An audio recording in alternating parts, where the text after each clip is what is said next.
안녕하세요, 여러분. 오늘은 우리 인생에서 가장 소중하지만 때로는 가장 어려울 수 있는 관계, 바로 며느리와 사위와의 관계에 대해 이야기해 보려고 합니다. 여러분은 이런 경험이 있으신가요? 명절 때 며느리가 늦게 도착했는데 속으로는 서운함이 가득한데도 겉으로는 괜찮아, 괜찮아라고 말하셨던 경험.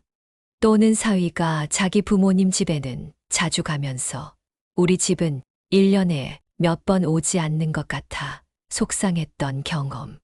아니면 손주를 어떻게 키워야 한다고 조언했더니 며느리의 표정이 굳어버려서 당황했던 경험. 이런 순간들 우리는 마음속으로 내가 뭘 잘못 말했나? 요즘 젊은 사람들은 왜 이렇게 예민한 걸까? 하고 생각하게 됩니다. 어쩌면 우리가 자녀들을 키우면서 그토록 많은 시간과 정성을 쏟았는데 정작 그들이 성인이 되어 배우자를 만나고 난 후에는 오히려 소통이 더 어려워진 것처럼 느껴집니다. 제가 오늘 여러분과 나누고 싶은 이야기는 바로 이런 아픔과 어려움에 관한 것입니다. 하지만 단순히 푸념하려는 것이 아닙니다. 저 역시 한 명의 60대 부모로서 2명의 며느리와 1명의 사위를 둔 사람으로서 지난 10년간 겪었던 시행착오와 그 속에서 배운 지혜를 나누고 싶습니다. 여러분, 우리가 자녀를 키울 때는 매뉴얼이 없어서 힘들었죠. 마찬가지로 며느리, 사위와의 관계에도 완벽한 매뉴얼은 없습니다. 하지만 분명한 것은 우리가 조금만 관점을 바꾸고 몇 가지 소통 방법을 배운다면 관계는 놀랍도록 개선될 수 있다는 것입니다. 오늘 이 시간이 끝날 무렵 여러분은 며느리와 사위를 대하는 새로운 시각과 방법을 얻게 될 것입니다. 그리고 무엇보다 가족 모임이 더 이상 긴장되고 불편한 자리가 아닌 따뜻하고 행복한 시간이 될 수 있다는 희망을 느끼게 될 것입니다. 제 한 장 우리가 몰랐던 세대 차이의 진실. 우리 세대와 우리 자녀, 그리고 그들의 배우자 세대 사이에는 생각보다 큰 차이가 있습니다. 이것은 단순히 나이 차이가 아닌 완전히 다른 시대적 배경에서 비롯된 가치관의 차이입니다. 저는 1960년대에 태어나 70, 80년대를 청년으로 살았습니다. 그 시절 우리는 어떤 가치를 중요하게 여겼을까요? 가족을 위한 희생, 부모님에 대한 공경, 효도, 그리고 참고 견디는 인내를 미덕으로 여겼습니다. 결혼은 개인의 선택이라기보다 가문과 가문의 만남이었고, 시부모님이나 장인, 장모님과 함께 사는 것도 특별한 일이 아니었습니다. 그런데 우리의 며느리, 사위 세대는 어떨까요? 그들은 90년대, 2000년대를 청년으로 살았습니다. 민주화 이후의 한국, 개인의 권리와 자유가 점점 더 중요해진 시대죠. 그들에게 결혼은 철저히 개인의 선택이고 일과 삶의 균형이라는 워라밸을 중요시합니다. 또한 자신의 감정과 생각을 솔직하게 표현하는 것을 자연스럽게 여깁니다. 이런 가치관의 차이는 어느 한쪽이 옳고 그름의 문제가 아닙니다. 다만 서로 다른 시대를 살아온 사람들의 자연스러운 관점 차이일 뿐입니다. 문제는 이 차이를 인정하지 않고 우리 때는 이랬는데 라는 말로 시작되는 비교에 있습니다. 제 친구 중에 박 선생이라는 분이 계십니다. 그분은 평생 교직에 몸담았던 분인데 처음에는 며느리와의 관계가 무척 어려웠다고 합니다. 특히 손주를 키우는 방식에 대해 의견이 달라 자주 충돌했죠. 박 선생은 매일 아이에게 한글을 가르치고 싶어 했지만 며느리는 아이가 놀면서 자연스럽게 배우길 원했습니다. 그런데 박 선생이 어느 날 깨달았다고 합니다. 자신도 시어머니와의 관계에서 똑같은 갈등을 겪었다는 것을요. 돌이켜보니 자신의 시어머니는 박 선생이 아이를 업고 다니는 것을 못마땅해 했고 우리 때는 아이를 땅에 내려놓고 걷게 했다며 간섭했습니다. 그때 박 선생이 느꼈던 답답함을 이제 자신의 며느리가 느끼고 있다는 사실을 깨달은 것이죠. 이런 깨달음 후에 박 선생은 며느리에게 이렇게 말했다고 합니다. 내가 너무 간섭했구나. 내가 아이를 키우는 방식을 존중할게. 나도 시어머니와 비슷한 갈등을 겪었는데 이제야 이해가 되는구나. 이 솔직한 고백 이후 두 사람의 관계는 완전히 달라졌다고 합니다. 여러분, 우리도 한번 생각해 봅시다. 우리가 30대, 40대였을 때 우리 부모님 세대의 가치관과 충돌했던 순간들을 말이죠. 그리고 그때 우리가 원했던 것이 무엇이었는지를. 아마도 그것은 이해와 존중이었을 겁니다. 우리의 며느리, 사위도 다르지 않습니다. 제 두 장 내 말은 왜 상처가 될까? 소통의 비밀. 우리는 종종 어떤 말이 상대방에게 상처가 될지 모르고 내뱉습니다. 특히 가족 관계에서는 더욱 그렇죠. 이 정도 말은 가족 안에 괜찮겠지 라는 생각으로 하는 말들이 때로는 깊은 상처를 남깁니다. 제가 상담사로 일하던 시절 만났던 한 며느리의 이야기가 기억납니다. 그녀는 이렇게 말했습니다. 시어머니께서 제게 직접적으로 뭐라고 하신 적은 없어요. 하지만 우리 아들은 된장찌개를 좋아하는데 라는 말을 자주 하세요. 그럴 때마다 저는 내가 음식을 못한다는 비난으로 들려요. 반면 시어머니는 이렇게 말했습니다. 나는 그저 아들이 좋아하는 음식을 알려주려고 한 건데 며느리가 왜 그렇게 예민하게 반응하는지 모르겠어요. 여기서 문제는 무엇일까요? 바로 의도와 해석의 차이입니다. 시어머니의 의도는 단순히 정보 제공이었을지 모르지만 며느리는 그것을 비난으로 해석한 것이죠. 이런 오해가 쌓이면 결국 관계는 멀어집니다. 어떻게 하면 이런 오해를 줄일 수 있을까요? 첫째, 말하기 전에 한 번 더 생각하는 것입니다. 이 말이 상대방에게 어떻게 들릴까? 둘째, 직접적인 조언보다는 질문을 통해 대화를 이끌어가는 것입니다. 된장찌개를 어떻게 만드는지 알려줄까? 보다는 오늘 뭐 먹을까? 혹시 된장찌개 좋아해? 라고 물어보는 방식이죠. 특히 조심해야 할 표현들이 있습니다. 우리 때는 그렇게 하면 안 돼. 왜 이렇게 안 해? 같은 말들은 상대방을 방어적으로 만듭니다. 대신 내가 경험해보니 이렇게 해보면 어떨까? 내 생각에는 같은 표현을 사용하면 상대방은 덜 위협적으로 느끼게 됩니다. 사위와의 대화에서도 마찬가지입니다. 많은 장인, 장모님들이 사위에게 우리 딸 잘 부탁해 라는 말을 자주 합니다. 이 말은 얼핏 보면 무해해 보이지만 사위 입장에서는 당신은 우리 딸을 잘 돌보지 못하고 있다는 암시로 들릴 수 있습니다. 대신 너희 두 사람이 서로 의지하며 잘 지내는 모습이 보기 좋아라고 말하면 어떨까요? 이런 긍정적인 표현은 관계를 강화합니다. 또 한 가지 중요한 것은 들어주기입니다.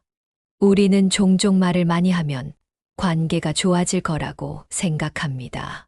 하지만 사실은 진심으로 듣는 것이 더 중요합니다.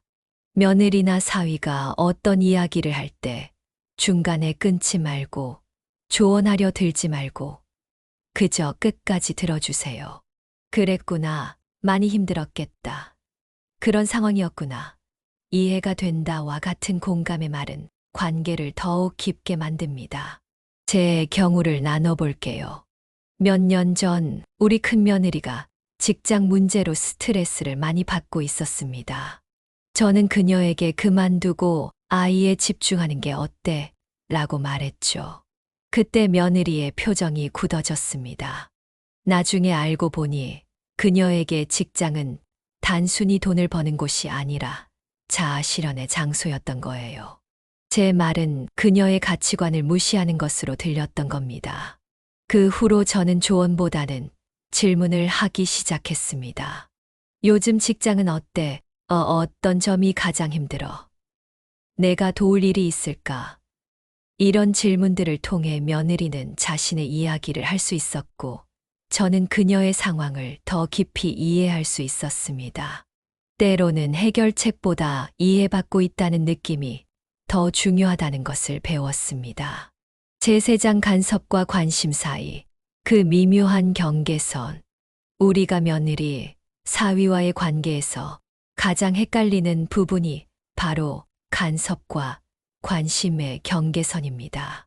우리는 분명 좋은 마음으로 관심을 표현하려고 했는데 상대방은 그것을 간섭으로 받아들이는 경우가 많습니다. 한번 생각해 보세요. 우리가 며느리에게 요새 살이 좀 쪘네라고 말하는 것은 건강을 걱정하는 마음에서일 수 있습니다. 하지만 며느리 입장에서는 어떨까요? 자신의 외모에 대한 비판으로 들릴 수 있죠. 또 사위에게 언제 집 살 계획이야? 라고 물어보는 것은 미래를 걱정하는 마음에서지만 사위에게는 경제적 능력을 의심받는 것으로 느껴질 수 있습니다. 그렇다면 어떻게 관심을 표현하되 간섭으로 느껴지지 않게 할 수 있을까요? 제가 발견한 비결은 선택권을 주는 것입니다. 예를 들어, 이번 주말에 우리 집에 와야 해 보다는 이번 주말에 시간 되면 한번 놀러 올래? 라고 물어보는 거죠.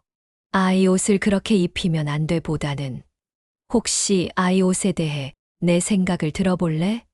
라고 묻는 것입니다. 이런 방식은 상대방에게 선택할 권리를 주며 존중받는다는 느낌을 줍니다. 또 하나의 비결은 명확한 경계선을 인정하는 것입니다.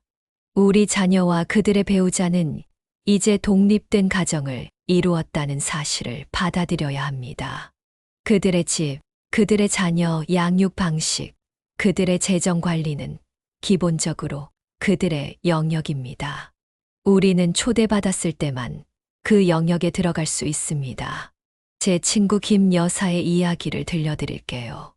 그녀는 처음에 며느리가 손주를 키우는 방식이 마음에 들지 않았답니다. 특히 아이에게 패스트푸드를 자주 먹이는 것이 걱정됐죠. 그래서 자주 잔소리를 했는데 결국 며느리와 큰 다툼이 있었습니다. 그 후 김 여사는 접근법을 바꿨습니다. 어느 날 며느리에게 이렇게 말했다고 해요. 내가 너무 간섭했구나. 미안해. 내가 아이 엄마니까 내 방식대로 키울 권리가 있어. 다만 내가 건강식에 관심이 많은데 혹시 관심 있으면 몇 가지 레시피를 알려줄 수 있을까? 이렇게 선택권을 주자 오히려 며느리가 먼저 조언을 구하게 되었다고 합니다. 간섭과 관심의 차이는 결국 존중의 유무에 있습니다. 상대방의 경계선을 인정하고 그들의 선택을 존중할 때 우리의 관심은 진정한 사랑으로 전달됩니다. 제내장 특별한 날, 특별한 기회. 가족 관계에서 명절, 생일, 기념일과 같은 특별한 날들은 관계를 강화할 수 있는 좋은 기회이지만 동시에 갈등이 고조될 수 있는 위험한 순간이기도 합니다. 명절에 대해 먼저 이야기해 볼까요? 많은 부모님들이 명절에는 당연히 우리 집에 와야지라고 생각합니다. 하지만 우리 자녀들, 특히 며느리들은 양가를 모두 방문해야 하는 부담을 느낍니다. 더구나 요즘은 맞벌이 부부가 많아 휴일이 무척 소중하죠. 제가 발견한 지혜는 융통성입니다. 꼭 당일에 만나야 할 필요는 없습니다. 명절 전이나 후에 만나는 것도 좋은 대안이 될 수 있어요. 또한 경연제로 번갈아 방문하거나 한 집에 다 같이 모이는 방식도 좋습니다. 우리 집의 경우 큰 며느리 부모님과 함께 명절을 보내기 시작했습니다. 처음에는 어색했지만 지금은 오히려 더 풍성한 명절이 되었습니다. 양가 부모님들이 함께하니 며느리의 부담도 줄고 우리도 손주들을 더 오래 볼 수 있게 되었죠.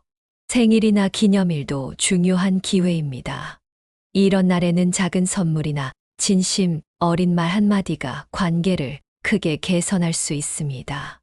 내가 우리 가족이 되어 정말 기쁘다라는 말 한마디는 며느리, 사위에게 큰 위로가 됩니다.